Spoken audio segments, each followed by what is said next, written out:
CM ಅವ್ರು ಬರ್ತಾ ಇದ್ದಾರೆ. ಹ್ಞೂ ಸೊ ಸಾಕಷ್ಟು ಈ ಭಾಗದಾಗ ಹಾನಿ ಆಗಿದೆ. ಅದ್ರಾಗೂ ನಿಮ್ಮ ಮೂಡಲ್ಗಿ ತಾಲೂಕಂತೂ ಬಹಳ ಹೆಚ್ಚಿನ ಪ್ರಮಾಣದಲ್ಲಿ ಬೆಳೆ ಹಾನಿ ಆಗಿದೆ.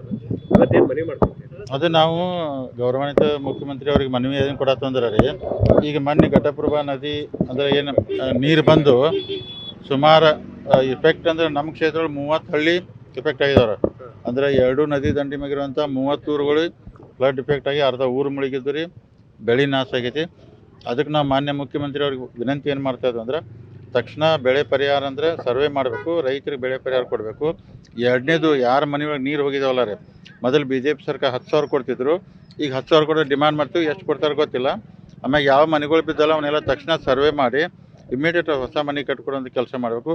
ಇನ್ನೊಂದು ಇಂಪಾರ್ಟೆಂಟ್ ವಿಷಯ ನಾವು ಮುಖ್ಯಮಂತ್ರಿಗೆ ಮನವಿ ಮಾಡ್ತೀವಿ, ಇದು ಕಾಯಂ ಫ್ಲಡ್ ಬರೋದ್ರಿಂದ ಭಾಳ ಆಗತೈತಿ. ನೀವು ಗೌರ್ಮೆಂಟ್ದಾಗ ಒಂದು ಏನಾರು ಕಮಿಟಿ ಮಾಡಿ ಶಾಶ್ವತವಾಗಿ ಊರುಗಳನ್ನ ಶಿಫ್ಟ್ ಮಾಡೋಕೆ ಏನಾರು ಒಂದು ಆ ಥರ ಒಂದು ಸ್ಕೀಮ್ ಮಾಡ್ಬೇಕಂತೇಳಿ ವಿನಂತಿ. ಅದಕ್ಕೆ ಭಾಳ ದುಡ್ಡು ಬೇಕಾಗ್ತದೆ ರೀ. ಆದರೂ ಇದಕ್ಕೆ ಮಾಡ್ಬೇಕಂತ ಇವನು ಮನವಿ ಪತ್ರದಾಗ ನಾವು ಇಟ್ಟಿದ್ದೀವಿ. ಇಟ್ಟು ರಿಕ್ವೆಸ್ಟ್ ಮಾಡಿ ಕೇಳ್ತಾ ಇದ್ವಿ. ಮುಖ್ಯಮಂತ್ರಿ ಅವ್ರು ಕೊಟ್ಟರೆ ಮುಂದಿನ ದಿನಮಾನದಾಗ ಜನಕ್ಕೆ ಒಳ್ಳೇದಾಗ್ತೈತೆ ರೀ. ಅದರ ಯಾಕಂದ್ರೆ ನೋಡ್ರಿ, ನೀರು ಈ ಸಲ 83,000 ಕ್ಯೂಸೆಕ್ಸ್ ನೀರು ಬಿಟ್ಟರು. ನಮಗೆ ಆಲ್ಮಟ್ಟಿ ಡ್ಯಾಮ್ದಿಂದ ನೀರು ಹೊರಗೆ ಜಾಸ್ತಿ ಹೋತಂದ್ರೆ ಅಂದ್ರೆ ಏನು ತೊಂದರೆ ಆಗೋದಿಲ್ಲ. ಅಲ್ಲಿ ಬ್ಯಾಕ್ ವಾಟರ್ ರಿವರ್ಸ್ ಬರಾಕತ್ತಂದ್ರೆ ಎಲ್ಲ ಊರಿಗೆ ನೀರು ಹೋಗಿ ಬಿಡ್ತೈತೆ ರೀ. 19 ಭಾಳ ನೀರು ಬಂದಿತ್ತು ರೀ, ಈಗ ಅದನ್ನ ನೋಡಿ ಭಾಳ ಕಡಿಮೆ. ಅದಕ್ಕೆ ನಾವು ಮುಖ್ಯಮಂತ್ರಿಗೆ ಏನು ಮನವಿ ಮಾಡ್ತೀವಿ, ಶಾಶ್ವತವಾಗಿ ಊರನ್ನ ಶಿಫ್ಟ್ ಮಾಡಿ ಬೇರೆ ಕಡೆ ಮಾಡಿದ್ದಾರೆ ಅನುಕೂಲ ಆಗ್ತೈತಿ, ಅದನ್ನು ಮಾಡ್ಬೇಕಂತ ಮನವಿ ಮಾಡತ್ತೀವಿ. 2019 ಮನೆ ಕಟ್ಟಿಸಿಕೊಟ್ರಿ, ದುರಂತ ಅಂತಂದ್ರೆ ಈ ಬಾರಿ ಆ ಮನೆಗಳಿಗೂ ನೀರು ನುಗ್ಗಿ ಬಿಡ್ತು. ಇಲ್ಲ ನೋಡ್ರಿ, ಈಗ ಟೋಟಲ್ 19ರಿಂದ 3 ವರ್ಷದಿಂದ ಫ್ಲಡ್ ಬಂದಿತ್ತಲ್ಲ ರೀ. ಹಿಂದಿನ ನಮ್ಮ BJP ಸರ್ಕಾರ ಇದ್ದಾಗ ನಮ್ಮ ಅರಬಾಂಗ ಕ್ಷೇತ್ರ 9,000 ಮನೆ ಕಟ್ಟಿಕೊಟ್ಟಿದ್ದಾರೆ. 9,000 ತಾವು ಲೆಕ್ಕನೂ ನೋಡ್ಬೋದು. ಅವು ಅಗದಿ ಗಟ್ಟಿಯಾಗಿ ಮನೆ ಕಟ್ಟಿದ್ದಾರೆ. ನೀರು ಬಂದರೂ ಮನೆ ಡ್ಯಾಮೇಜ್ ಆಗೋಲ್ಲ, ಬೀಳೋದಿಲ್ಲ ರೀ. ಈ ಮಣ್ಣಿನ ಮನೆಗಳಿದ್ರೆ ಬೀಳ್ತಾವೆ. ಆ ಮನೆಗಳು ಮತ್ತು ಅಕಸ್ಮಾತ್ 1-2 ದಿನ ನೀರು ಬರ್ತಾವೆ, ಮತ್ತು ವಾಪಸ್ ಸ್ವಚ್ಛ ಮಾಡ್ಕೊಂಡು ಹೋಗ್ತಾರೆ. ಅದಕ್ಕೆ ನಾವು ಹೇರಿಲ್ಲ, ಎಷ್ಟು ಜಾಗ ಕೊಟ್ಟರು ಜನ ಹೋಗಾಕತ್ತಾರಲ್ಲ. ಉದಾಹರಣೆ ಬಾಗಲಕೋಟೆಗೆ ಕೊಟ್ಟರು, ಮತ್ತು ಜನ ಅಲ್ಲೇ ಉಳಿತಾರೋ. ಅದಕ್ಕೆ 17 ಆಗೈತೆ ರೀ. ಅದಕ್ಕೆ ಶಾಶ್ವತವಾಗಿ ಇದನ್ನು ಮಾಡ್ಬೇಕಂತ ಮುಖ್ಯಮಂತ್ರಿ ಮನವಿ ಮಾಡ್ತೀವಿ. ಪರಿಹಾರ ತಕ್ಷಣ ಕೊಟ್ಬಿಟ್ರೆ ನಮ್ಮ ಜನಕ್ಕೆ ಅನುಕೂಲ ಆಗ್ತದೆ. 5 ಲಕ್ಷ ರೂಪಾಯಿ ಈ ಬಾರಿ 1,20,000 ರೂಪಾಯಿ ಕೊಡ್ತೀವಿ ನಾವು, ಮತ್ತೆ ಮನೆ ಕಟ್ಟಿಸ್ಕೊಡ್ತೀವಿ ಅಂತ ಸಿಎಂ ಅವರು ಹೇಳಿದ್ರು. ಇಲ್ಲ, ಈಗ ನೋಡಿ, ಹಿಂದಿನ ನಮ್ಮ BJP ಸರ್ಕಾರ ಒಳಗೆ ಯಡಿಯೂರಪ್ಪ ಅವ್ರ ಮುಖ್ಯಮಂತ್ರಿ ಇದ್ದಾಗ, ಬಸವರಾಜ ಬೊಮ್ಮಾಯಿ ಇದ್ದಾಗ 5 ಲಕ್ಷ ಮನೆ ಕೊಟ್ಟವ್ರೆ. ಈಗ ಎಷ್ಟು ಕೊಡ್ತಾರೆ ಅಂತ ಗೊತ್ತು. ಈಗ 1,25,000 ಅಂತ ಇದ್ದಾರೆ, 3 ಲಕ್ಷ ಅಂತಾರೆ. ಅದು ಕನ್ಫ್ಯೂಸ್ ಇದೆ. ಅದಕ್ಕೋಸ್ಕರ ಮುಖ್ಯಮಂತ್ರಿ ಅವ್ರು ದೊಡ್ಡ ಮನಸ್ಸು ಮಾಡಿ 5 ಲಕ್ಷದ ಮಾಡಿದಾದ್ರೆ ನಮ್ಮ ಭಾಗದ ಜನಕ್ಕೆ ಅನುಕೂಲ ಆಗ್ತೈತಿ, ಮಾಡ್ರಿ ಅಂತೇಳಿ ವಿನಂತಿ ಮಾಡ್ಕೊತಾರೆ. ಸರ್ಕಾರದ ಮಿಸ್ಯೂಸ್ ಆಗೈತಿ ಅಂತ ಹೇಳ್ತಾ ಇದ್ದಾರೆ ಸಿಎಂ. 5 ಲಕ್ಷ ಕೊಡ್ತೀವಿ ನಾವು, ಮಿಸ್ಯೂಸ್ ಆಗುತ್ತೆ. ಇಲ್ಲ ನೋಡ್ರಿ, ಮಿಸ್ಯೂಸ್ ಆಗೋದಿಲ್ಲ. ಬಡವ್ರು ನೋಡ್ರಿ, ಈಗ ಅಲ್ಲಿ ರಗಡ ಮಂದಿ ಶ್ರೀಮಂತರು ಬೇಕಾದ್ ಮಾಡ್ಕೋತಾರೆ.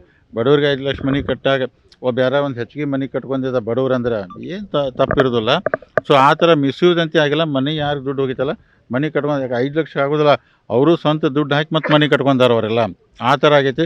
ಮಿಸ್ಯೂಸ್ ಏನಾಗಿಲ್ಲ. ಆ ಥರ ಕೊಡಬೇಕಂತ ನಾವು ವಿನಂತಿ ಮಾಡ್ತಾರೆ. ಅಲ್ಲ, ಇವ್ರ ಹತ್ರ ಗ್ಯಾರಂಟಿ ಕೊಟ್ಟಿದ್ದಕ್ಕೆ ಹಣ ಇಲ್ವಾ ಏನು ಸರ್? ಈವರೆಗೂ ತುರ್ತಾಗಿ ಘೋಷಣೆ ಮಾಡ್ತಾ ಇಲ್ಲ, ಯಾವಾಗ ಹಣ ಇಲ್ಲ ಅಂತ ಹೇಳಿ BJP ಅವರು. ಈಗ ಮಾನ್ಯ ಮುಖ್ಯಮಂತ್ರಿ ಬರ್ತಾರೆ, ದಯಮಾಡಿ ಅವ್ರನ್ನೇ ಕೇಳಲ್ಲ. ಯಾಕಂದ್ರೆ ನಾವು ಫೈನಾನ್ಸ್ ಮಿನಿಸ್ಟರ್ ಅಲ್ಲ, ಫೈನಾನ್ಸ್ ಸೆಕ್ರೆಟರಿನಲ್ಲ. ಅಲ್ಲಿ ಏನು ಪೊಸಿಷನ್ ಇದೆ ಏನು ಗೊತ್ತಾಗ ಸರ್ಕಾರದಾಗ ಇದ್ದವ್ರು ಸರ್ ನೀವು. ಇಷ್ಟೊತ್ತಿಗಾಗಲೇ ಸಿಎಂ ಯಡಿಯೂರಪ್ಪ ಅವರು ಇದ್ದಾಗ ಒಬ್ಬರೇ ಇದ್ರು ಸಿಎಂ ಅವರು. ಎಲ್ಲವನ್ನು ಘೋಷಣೆ ಮಾಡಿ ಅಲ್ಲ, ಯಡಿಯೂರಪ್ಪ ಇದ್ರೆ ಇಷ್ಟೊತ್ತಿಗೆ ಹಾರಿ ಬಂದುಬಿಡ್ತಿರ್ರಿ ಅವ್ರ. ಅಲ್ಲಿ ಕುಂಡತಿರಕಿಲ್ಲ. ಕರೆ ಏನು ದುರಂತ ನೋಡಿ ಈ ಥರ ಆಗ್ತದೆ ಅಂದರೆ, ಫೈನಾನ್ಸ್ ಪೊಸಿಷನು ಯಾವ ಥರ ನೀವು ನೋಡತ್ತೀರಿ, ಸ್ಕೀಮ್ಗಳು ಹೋಗಿ ಅದರಿಂದ ತೊಂದರೆ ಆಗತ್ತೈತೆ ಅಂದರೆ ಈವನ್ ಕಾಂಗ್ರೆಸ್ MLAಗಳು ಹೇಳ್ತಾರೆ ರೀ BJPಗಿಂತ.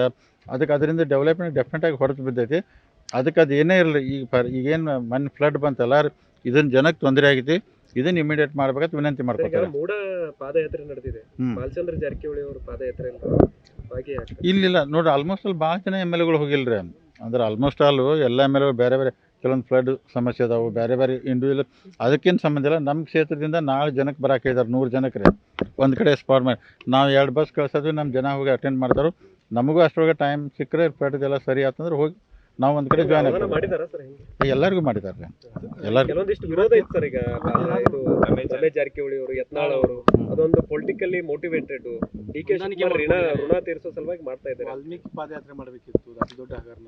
ಇಲ್ಲ ಅಂದ್ರೆ ನೋಡ್ರಿ, ಅದರೊಳಗೂ ಅವರು ಯತ್ನಾಳ್ ಅವರು, ರಮೇಶ್ ಅವರು, ಅವ್ರು ಏನೇನು ಮಾಡ್ತಾರೆ ನಮಗೆ ಗೊತ್ತಿಲ್ಲ.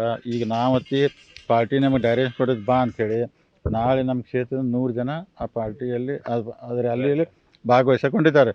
ನಾವು ಅಷ್ಟರೊಳಗೆ ಒಂದು ಟೈಮ್ ತೊಗೊಂಡು ನಾವು ಹೋಗಿ ಜಾಯ್ನ್ ಆಗ್ತೀವಿ.